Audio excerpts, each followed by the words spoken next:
Finally, HAIKYUU has come back to the channel. Sorry, I had to do it to him. Anyway, yeah, it's finally time. Oh my god, HAIKYUU to the Top is actually back after a long season away. It shouldn't have been that long, but man, it felt long. But anyway, we're back. Welcome back to our weekly HAIKYUU to the Top discussion video. We're going to be talking all about episode 14, Rhythm, but before we do, really got to let you guys know something. I say this at the beginning of every video, but it's actually getting important now. Apparently YouTube made some changes, so if you haven't, hit subscribe and rung the bell, do the thing, seriously. It's apparently hitting channels all over the place, so subscribe, ring the bell like a Quasimodo. Anyway, let's go ahead and get into it. I'm sorry, I'm all kinds of loopy. Okay, so we have three sort of aspects to this episode that I want to talk about. The first, I just gotta talk about how good it is to be back, and then we gotta talk a little bit about how the game has changed. Now we noticed this last core as well, but I want to kind of reiterate it because it has been, 6 friggin' months. But yeah, there's that, and then we gotta talk about just the new level of challenge that Inarizaki faces or is challenging us with. Now that said, I want to start by saying it is so good to be back. It is so good to be back. I gotta say, this opening episode, it focuses on Hinata, Kageyama, and sort of Atsumu, which is to be expected, right? These are sort of our main duo plus the new big challenger, the sort of replacement for Ushiwaka, in the meantime, because Ushijima, I kind of wish he was there. Not that he was playing with them or anything, but I kind of wish he was in the crowd. I miss Ushiwaka, dang it, and I miss Tendo too. I kind of wish they were there. I wish they were just observing. But Bokuto's there, so that's cool. And honestly, a lot of side characters get some time to shine. Again, even though it is focused on Hinata, Kageyama, and Atsumu, characters like Noya still get a decent amount of shine. And oh my God, Seiko just absolutely gets an insane amount of time to shine, if not a golden moment on her end. Seiko, just total perfection, and it's her and Noya who seem to get the most shine outside of our main focus. The side characters who get the most shine. We do get other moments Atsumu's brother Osamu? I can't remember the other twin. He gets a moment. We get a moment for characters like Aran on Inurazaki's side, and Ukai gets some moments where you can see him plotting. But for the most part, yeah, it's focused on Hinata, Kageyama, and Atsumu, as it should be. They are going to be the main crux. We'll say Kageyama, Hinata, and the twins, the Mia twins. Right, so that's basically where the episode is centered on, but at the same time it makes sense. It's the first time that we've been watching for a few months, so they need to get you sort of reorientated into the episode. They even start with a little bit of stuff that we've seen before. That friggin' amazing shot with Atsumu, that was the moment that I'm oh, when Atsumu raises his hand up as the band is playing and then just brings it down and the whole band stops. So it's oh, that's so sick. That moment just showing the man's influence over others, even though it is his band, I don't want to say his band, but it's Inurazaki's band. But the instant he raises his hand, the music builds. When he brings it down, it just stops. He's like a conductor, it just stops. And that is a good way to view him. He is the conductor of his team. Although I will say the team definitely seems to have issues with Atsumu. We'll get into that more a little bit as we go on. But yeah, I do think the fact that they focus on the characters who our main the main focus of this particular match, I think that makes sense. I think it's good to actually start with recap, because admittedly I was sort of when I watched the episode, I was trying to remember okay, so what happens last core, where were we in terms of nationals? I don't super remember.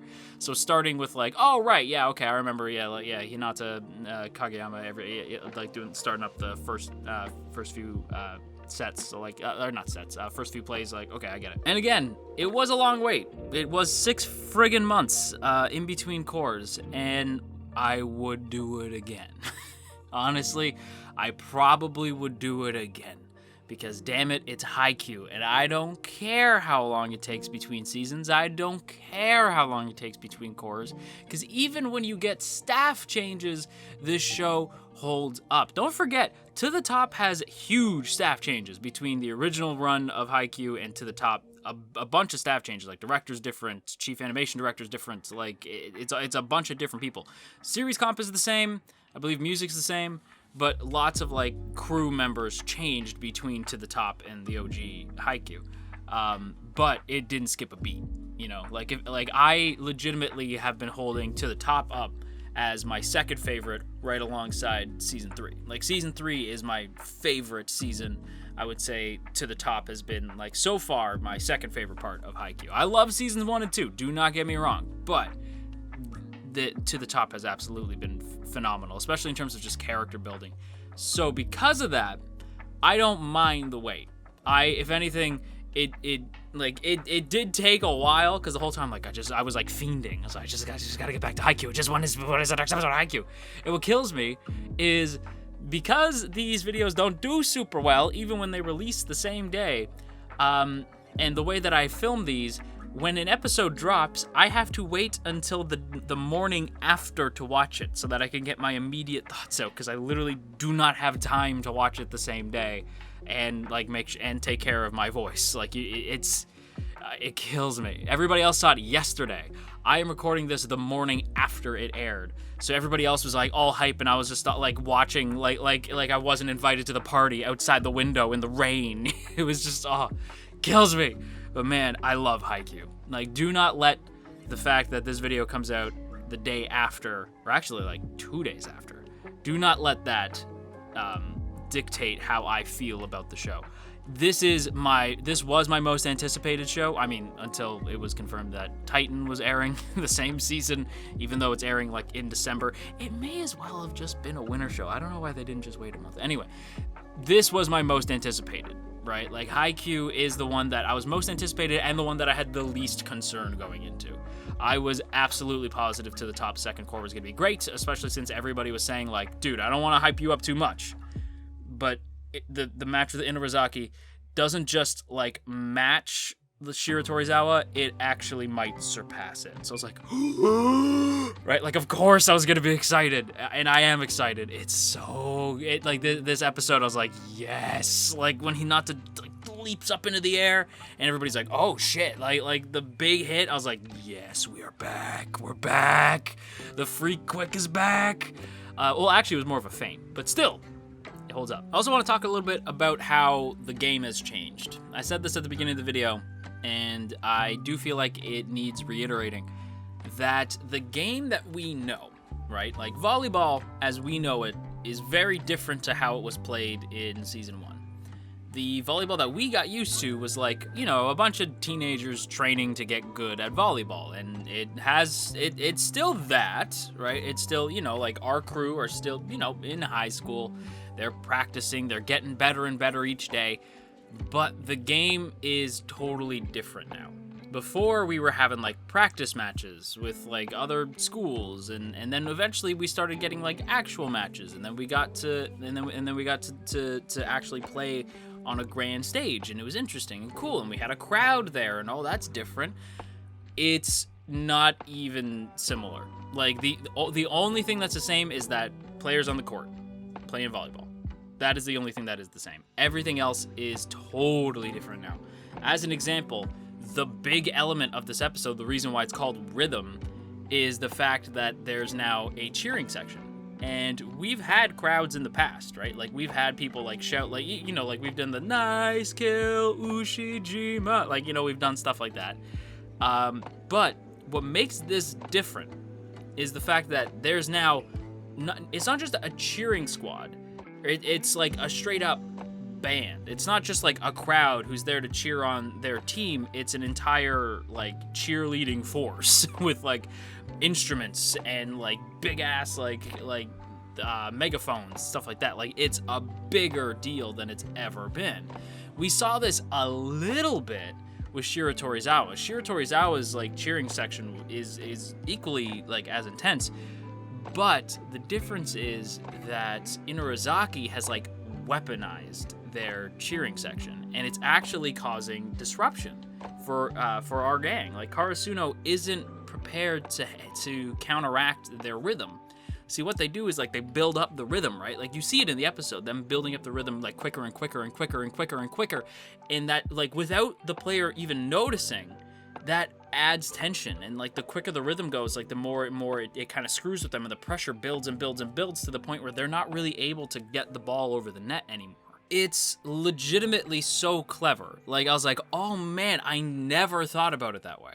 The fact that their rhythm can actually screw up the rhythm of the player. Like, it's part of the, like I had, like, always considered that, like, the crowd, like, you know, like, they say, like, home court advantage, right? Like, when you're playing on your home court, you get home court advantage. And I had always just assumed that it meant that, the crowd cheers for you, which is nice. But it also means that the crowd boos if you're the away team. And in this case, Karasuno they're not the away team, but Inarizaki's cheering section was much bigger, so they may as well have been the away team. And they're now dealing with all this pressure, and the only one who didn't really cave under it was, like, Suki, which is to be expected. But it's only with the arrival of Seiko, who, like, by the way, goddamn, absolute goddess, just absolute goddess, god tier queen, holy shit. But she arrives with this, like, traditional, like Japanese band, and it's so sick, and it sounds so cool, and they got the flute and the drums, and it sounds dope. And my girl, like, they even say, like, we were worried, like, you're late. I can't remember the other two's names. I feel bad. They've been there from the jump, but, like, they're like, you're late. And Seiko is like, listen, man, like, I know we got a little lost on the way. And they're like, good, we thought, like, you had been drinking all night or something. She's like, oh, no, I was drinking till 5, but I woke up on time. We just got lost on the way. And they're like, oh, my God. And meanwhile, I'm like, oh, my God, I love her. Like, I love her so much. She's so great. Yeah, but when she shows up, finally, Karasuno, like, their rhythm starts, like, they start to, like, morph with that rhythm, right? Like Hinata even says, like, I feel like I can hit the best, like, I feel like I can hit the best serve ever, right? And I can't remember his name, like, Hoshifumi, is that his name? The bird guy, I can't, or what is he? The seagull guy? I can't remember his name. The new, like, the other short player who's like Hinata, who can jump super high. He's like looking at Hinata like, what kind of serve is he gonna hit? And then Hinata just hits like a basic ass serve. I was like, yep, that's my boy. My boy don't do serves that great. Like, that's not my man's, like, forte, okay? Like, my man's a spiker at the end of the day. But it's interesting to see, yeah, just how much the game has changed by comparison. Even stuff like commentary and studying tapes. Like, this is stuff that we saw last season, right? Like, we've seen them studying tapes of players, which, again, was different last season. And hearing the commentary, like the dudes, like, actually commentating the game, which is also very different, but we saw that last season. But it just sort of, like, begs repeating. After a few months of having been away, it's sort of like, oh yeah, I forgot we were on this totally different stage, this national stage where there are commentators. There is, like, this intense studying of players' moves, like, you're studying tapes of them and how they play, and you're like Ukai, like, noticing how many steps that Atsumu takes before a specific serve, because Atsumu is, like, a dual wielder. He can hit 2 different types of serves. It's interesting how much the game has changed. It's become much more strategic. There's much more distraction. It's a totally different game, even though it is the same game.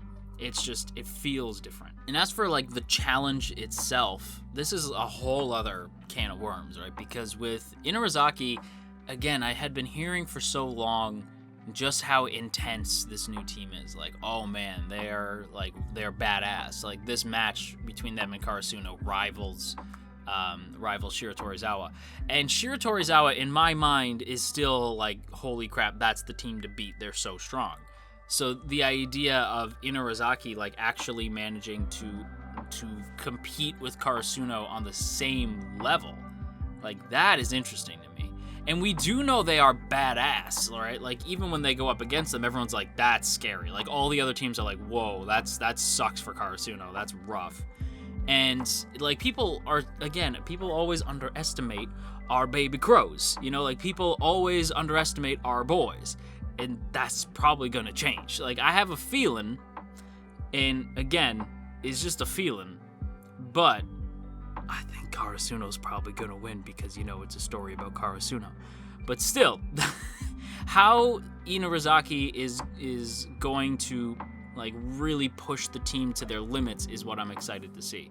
Because again, Shiratorizawa to me is like the team to beat. And even like all the other teams are like, how did Karasuno beat Shiratorizawa? That shouldn't have been possible, right? Like, so people still doubt them. They think it's a fluke, you know? So beating Inarizaki would show people this is not a fluke. Karasuno is strong and we're here to stay. And I am very intrigued as to how Inarizaki is going to like push the team to their absolute limits. And even Hinata, right? Hinata is clearly off kilter, right? He's not that he's like in a bad mental state. He's excited, right? Like Hinata is excited to play. He's excited to hit the ball and do the thing. But the problem is that he's learned so much, and he's sort of still like, we saw this last season a bit where he's trying to like incorporate the new stuff into his current team, and it's sort of like messing him up a bit. Like he leaps up hella high and it's like a super high jump, and then he totally forgets to spike the ball. And then like another time he goes to block or he goes to receive, and it goes right through his hands and hits his foot instead. So it's a bit of nerves, right? Like he's a little bit like, okay, like this is kind of intense, but at the same time he's just so excited to play. But we do see that Hinata is, you know, he's being challenged a bit. He's a little bit like, he's being pushed a bit further. And even Kageyama is just like, okay, we have to do stuff outside of our normal wheelhouse if we're going to take it to these guys. And it's sort of throwing even Kageyama out of whack, the fact that Hinata's sort of like off his normal register. Like Kageyama's even like, okay, like that's really throwing me off, like how high he jumped it. I have to recalibrate and all this stuff, and it's definitely posing a challenge. But to me, what's interesting is the twins, right? And I should say that Inarizaki is absolutely more than just the Mia twins, right? You have characters like Aran and Suna, both of whom seem very annoyed with Atsumu, and I do think that that's going to come into play, is the fact that Atsumu is like a bit of a spotlight stealer, you know? Like he seems to like want the focus on him, and he like demands like respect and silence when he's playing and stuff like that. And it's definitely something that I think is probably going to come and bite him in the ass at some point. But we'll have to kind of keep an eye on that. Like Suna's reaction when like Mia just like leaps in front, he's like, oh, this freaking guy. And like when Mia like surprises Aran with a big spike, he's like, why the hell would you do that? Like you scared me. Like it's just these little things of like the team going like, all right, you push on my buttons. But to me, what's the most scary are the twins, right? It's Atsumu and Osamu. And what's the most scary about them is not just the fact that they are twins and they are incredibly in sync. It's the fact that the episode ends with that shot where we see Atsumu deliver this insane setup, and Osamu just hits this spike with such speed and so out of nowhere that I'm like, man, I've seen that before, right? Like I was like, man, that seems hella familiar. And the instant I had that, like, this spike seems familiar, and the reaction on everybody's faces, I was like, oh my god, it's the Freak Quick. It's Hinata and Kageyama's secret weapon. It's the Freak Quick.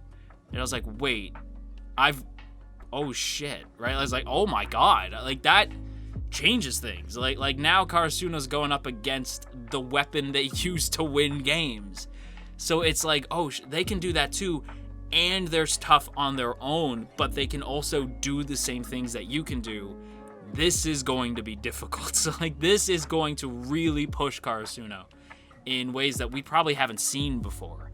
And I'm so excited to see how that plays out. But with that said, everybody, that is going to wrap up today's video here. I hope you guys enjoyed. If you did, don't forget to boop that up snoot and share if you care. And of course, as always, I have to give a big thank you to the good folks in the T Squadron.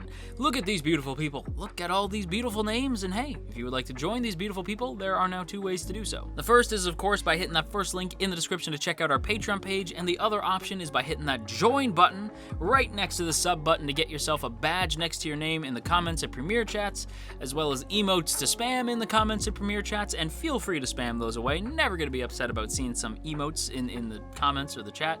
And of course, you also get your name at the end of these videos. So if you want to help out the channel, hitting that join button is a huge, huge way to help out, as well as check out the Patreon. If you'd rather just do Patreon, that's another big way to help out too. Either way, super appreciated. So once again, a big thank you to the T Squadron. But for now, I am going to go figure out if I should keep using Genshin Impact footage for HAIKYUU videos.